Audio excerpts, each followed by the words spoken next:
अरे आग लगे, ये भी कोई जिंदगी है। सुबह से चिल्लम चिल्ली पुकार सुन के मैं तो तंग आ गई हूँ। अरे वो भी क्या दिन थे जब मैं गांव में रहा करती थी। पहले बड़ी सुखी थी मैं। पहले मेरी जिंदगी क्या थी और अब क्या हो गई है। शहर में तो लोग भेड़ बकरी की तरह जीते हैं। जीने का असली मजा तो गांव में है। क्यों, क्या हुआ माँ जी? आज गांव की बहुत याद आ रही है आपको? अरे हाँ बहू, शहर का जीना भी कोई जीना है। लोगों की आधी जिंदगी तो सड़कों के ट्रैफिक में निकल जाती है और यहाँ रखा ही क्या है। एक बात कहूँ, दिल्ली शहर अब पहले जैसा नहीं रहा। क्या माँ, जब देखो गांव के गुणगान गाती रहती हो। ठीक है, इस बार ना बच्चों के कॉलेज की छुट्टियों में हम सब गांव चलेंगे, ठीक है? हाँ, ये ठीक है। फिर कुछ दिनों के बाद सारा परिवार अपने गांव चला जाता है। अरे वाह, कितनी ताजी और साफ हवा है, कितनी शांति है यहाँ। चल बहू, अब बढ़िया सा खाना बना दे, मजे से आंगन में बैठ के खाएंगे। सुशीला गांव का माहौल देख बड़ी खुश होती है। 2 दिन के बाद गांव की कुछ औरतें सुशीला के घर आती हैं। बड़े दिनों के बाद गांव आई है सुशीला। हमें तो लगा कि तू शहर जाके गांव को भूल गई। और बतिया, तेरी बहू कैसी है? जरा मिलवा तो उससे। अरे मेरी बहू तो लाखों में एक है। बड़ी किस्मत वाली हूँ मैं जो मुझे जानकी जैसी बहू मिली है। हमेशा मेरी सेवा में लगी रहती है और आज तक कभी पलटकर जवाब नहीं दिया उसने। सुशीला की बातें सुनकर सभी औरतें हंसने लगती है।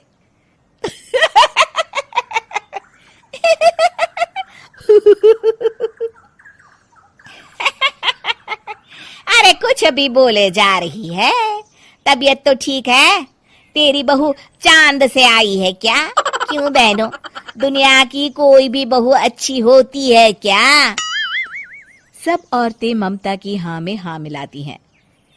अरे मैं तो कहती हूँ दुनिया की हर बहू सास का खून चूसने वाली डायन होती है, डायन। मैं तो एक बिल में 1000 सांप के साथ रह सकती हूँ, लेकिन अपनी बहू के साथ नहीं रह सकती।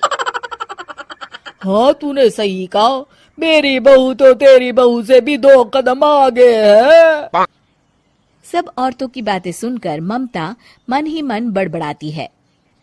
अरे ये गांव सुधर गया, लेकिन औरतें नहीं सुधरी। अगर थोड़ी देर और इनकी बेवकूफी भरी बातें सुनूंगी तो मैं सच में पागल हो जाऊंगी। फिर सुशीला उन औरतों को घर से दफा कर देती है और राहत की सांस लेती है। अरे बहू, जरा बाम लाके मेरे सर पर तो लगा दे। उन औरतों की फालतू बातें सुनकर मेरा सर चकरा गया है। इस गांव की औरतों का तो भगवान ही मालिक है। फिर अगले दिन सुशीला की सास उससे कहती है, अरे बहू, तू यहाँ क्या आराम फरमाने आई है? आखिर ये तेरा ससुराल है। चल चल, घर के कामों में हाथ बटा। शहर में कुछ काम धाम तो करती नहीं है। जरा अपने आप को तो देख, कितनी मोटी हो गई है।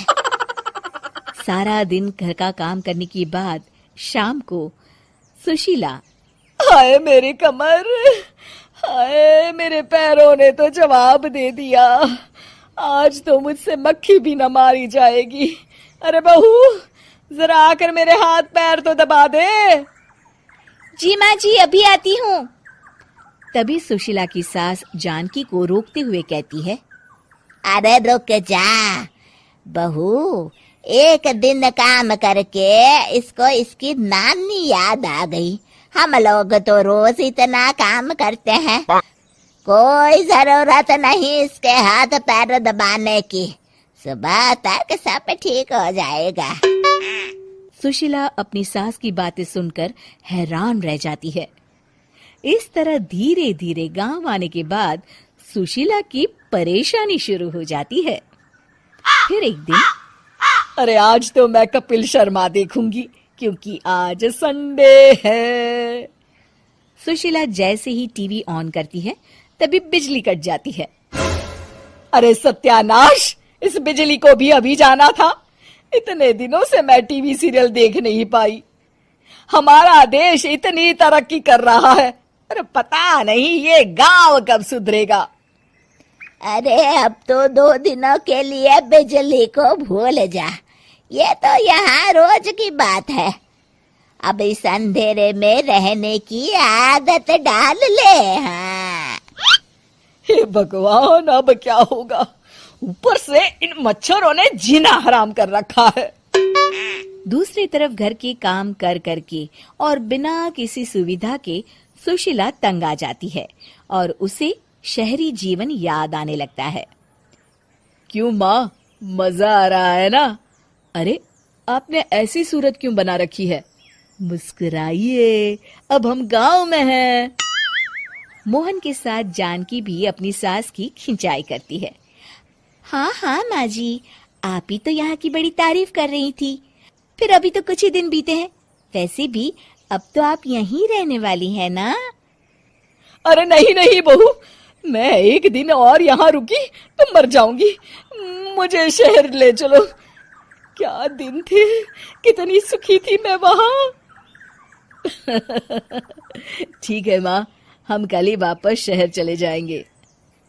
इस तरह सुशीला शहर आ जाती है और फिर कभी दोबारा गांव जाने की जिद नहीं करती।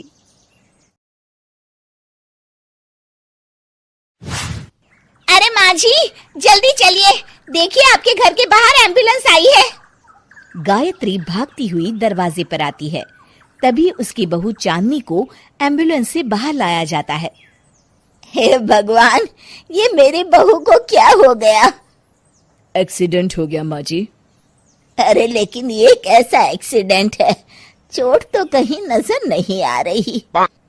अरे माँ जी, दिमाग में अंदरूनी चोट लगी है और ये अपनी याददाश्त खो बैठी है। हैं? मेरी बहू याददाश्त खो बैठी है? अब क्या होगा? आप फिक्र मत करिए, बस इनका अच्छे तरीके से ख्याल रखिए। मैंने दवाइयाँ दे दी हैं, अब मैं चलता हूँ। अगले दिन, अब तेरी तबीयत कैसी है बहू? बहू? किसकी बहू?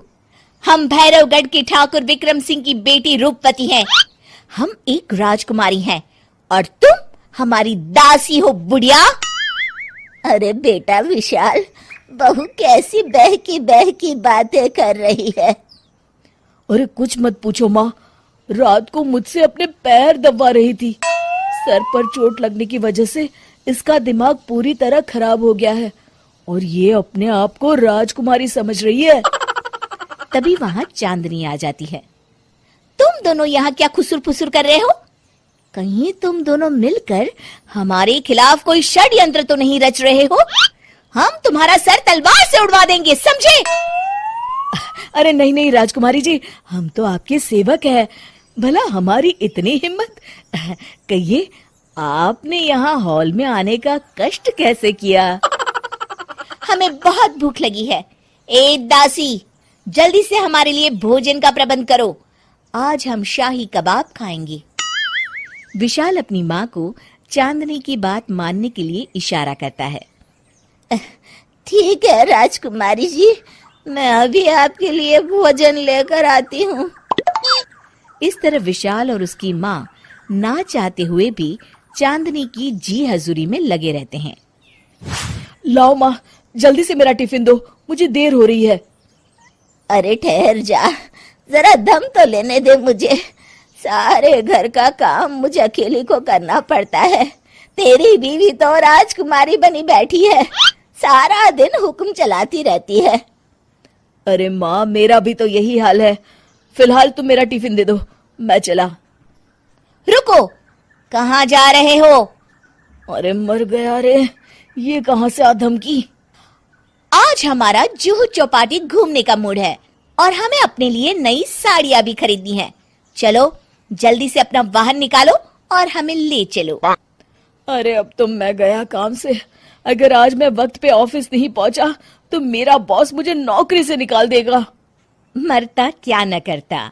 आखिरकार विशाल चांदनी को घुमाने ले जाता है और चांदनी अपने लिए ढेर सारी शॉपिंग भी करती है।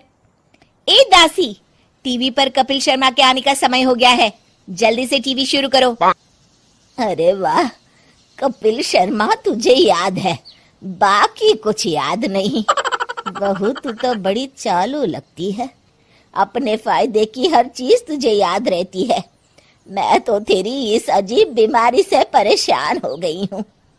अगले दिन, अरे डॉक्टर साहब, आप इतने दिन से मेरी बहू का इलाज कर रहे हैं, लेकिन उसकी बीमारी तो सुधरने के बजाय और बढ़ती जा रही है। अरे माँ जी, ये दिमागी बीमारी है, बेचारी की याददाश्त चली गई है, वापस आने में थोड़ा वक्त तो लगेगा ही ना।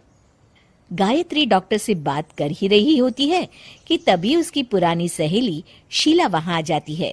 शीला को देख अचानक डॉक्टर घबरा जाते हैं। अच्छा माँ जी, मुझे एक मरीज को अर्जेंट देखने जाना है, मैं चलता हूँ। ये कौन था? अरे अब क्या बताऊं शीला, एक एक्सीडेंट भी मेरी बहू की याददाश्त चली गई है। ये डॉक्टर उसका इलाज कर रहा है। ये डॉक्टर कब से बन गया? अरे ये तो चमन पान वाले का लड़का है, सारा दिन नौटंकी करता रहता है। अच्छा तो ये बात है, अब मैं समझी। मेरी बहू और ये पान वाले का लड़का दोनों मिलकर मुझे बेवकूफ बना रहे थे। चल तू मेरे साथ। गायत्री शीला को एक बड़ा सा डंडा हाथ में देकर अपनी बहू चांदनी के कमरे में ले जाती है। बहू, ये मेरी सहेली है, एक डॉक्टर है। इसने तेरे जैसे न जाने कितनों का इलाज 2 मिनट में कर दिया है। इसका कहना है कि सर पर जहाँ चोट लगी हो, अगर उसी जगह दोबारा किसी बड़े डंडे से जोर से मारा जाए तो मरीज की याददाश्त वापस आ जाती है। देख, हम डंडा भी लाए हैं। अपनी सास की बातें सुनकर और हाथ में बड़ा डंडा देख चांदनी घबरा जाती है। अरे बाप रे, मैं तो फंस गई। इस डंडे की एक बार की वार से ही मैं तो चारों खाने चित हो जाऊंगी। अब क्या करूं, क्या करूं, क्या करूं? लेकिन गायत्री, डंडा सर पर ठीक उसी जगह लगना चाहिए जहाँ चोट लगी है। अरे तू चिंता मत कर, 2-4 बार मारूंगी तो एक बार तो सही जगह लग ही जाएगा ना। चल बहू, तैयार हो जा। अरे नहीं नहीं माँ जी, मुझे मत मारिए। दरअसल घर के काम करने से बचने के लिए मैंने ये सब नाटक किया था, मुझे माफ कर दीजिए। मैं कान पकड़ती हूँ, दोबारा ऐसी गलती कभी नहीं करूंगी।